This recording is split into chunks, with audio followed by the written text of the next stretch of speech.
এই হলো আমরা 2 সপ্তাহ মতো হচ্ছে কর্ণাটকে এসে থেকে বৃষ্টি আর মেঘলা মেঘলা ওয়েদার। একভাবে ঘরের মধ্যে থাকতেও একটা বোরিং লাগছে, ভাল লাগছে না, মনে হচ্ছে কোথাও যেন একটু ঘুরে আসি, কোথাও একটু ঘুরে আসি। তো আজকে তার তুলনায় একটু ওয়েদারটা ভালো আছে বলতে একটু রোদ উঠছে, কখনো কখনো আবার কখনো মেঘলা হচ্ছে, কিন্তু বৃষ্টিটা আর পড়েনি। সেই জন্য মনে করলাম আজকে একটু বিকালের দিকে আমরা যেখানে থাকি, আমাদের যেখানে ঘর আছে সেখান থেকে হয়তো 10-15 মিনিটের রাস্তা হবে, একটা মন্দির আছে। তো চলো সেই মন্দিরে ঘুরে আসি আর তোমাদেরকেও দেখাই মন্দিরটা। তো গুড মর্নিং সবাইকে, তোমরা সব কেমন আছো? নিশ্চয়ই ভালো আছো। আমার সীমা ন্যাচারাল ব্লগে তোমাদের অনেক স্বাগত।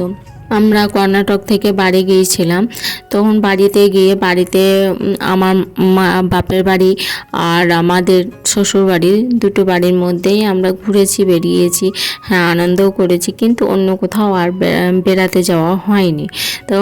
সেই জন্য একটু মনটা খুব একটা ভাল লাগছিল না, তবু বাড়ি গিয়েছি বলে অনেকটাই ভাল লাগছিল। তারপর কর্ণাটকে আসার পর থেকে অতটা ঘুরতে যাওয়া হয়নি বলে আরও ভাল লাগছিল না। তো ভাবলাম আজকে ঘুরতে যাব, ওই জন্যে এই মন্দিরটাই আমরা গেছিলাম। তো এখানকার মন্দিরগুলো এরকম কেন হয় জানি না আমি। সমস্ত মন্দির সব মূর্তি করে, ঠাকুরের মূর্তি, তো নানান রকমের ডিজাইন যাই বানাক না কেন, সব পাথর কেটে কেটে কেটে কেটে কেটে কেটে বানায়। আর আমাদের ওখানে সব ডিজাইন করে বা এঁকে করে, এরকম করে, মানে সিমেন্ট দিয়ে ডিজাইন বানায়, আর এখানে সব পাথর কেটে কেটে কেটে কেটে ডিজাইন বানায়। তো মন্দিরগুলো এমনি এত সুন্দর লাগে দেখতে, কিন্তু রং করে না, সবই সাদা সাদা একটা কালার, মানে পাথরের যে কালার সেই কালারটাই হয়ে থাকে। হ্যাঁ, আবার রঙও করে, গোল্ড কালারের রংটা করে, কিংবা একটু হয়তো শ্যাডো কালারের এইরকম রংটা করে। তাছাড়া আর অন্য কোনো কালারিং ফুল এইরকম রং ওরা মন্দিরে করে না। তো কিন্তু মন্দিরগুলো দেখতেও খুব সুন্দর লাগে।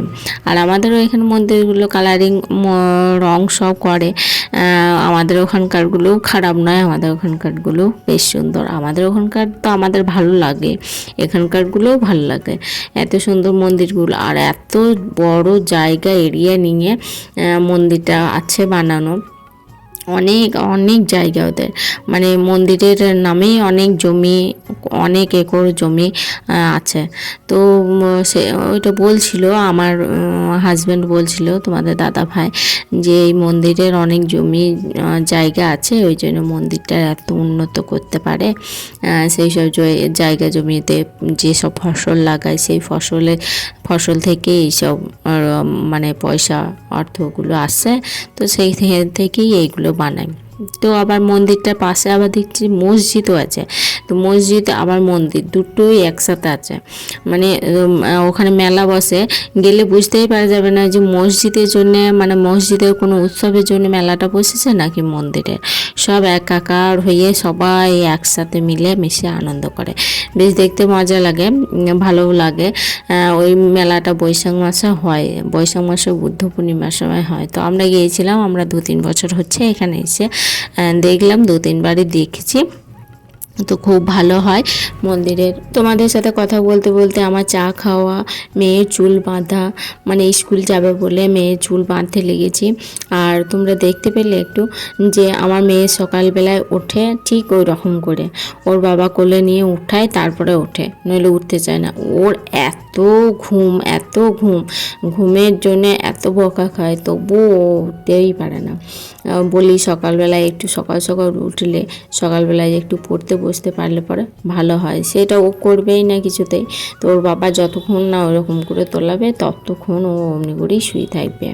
তো আমার যাবতীয় সকালবেলায় উঠে আমার এই সব কাজগুলো করতে লাগে, আর ওর বাবা ওকে নিয়ে একটু কোলে তুলে একটু এদিক ওদিক ঘোরাবে, তারপরে ওর ভালো, তারপরে উঠে তখন ব্রাশ করবে।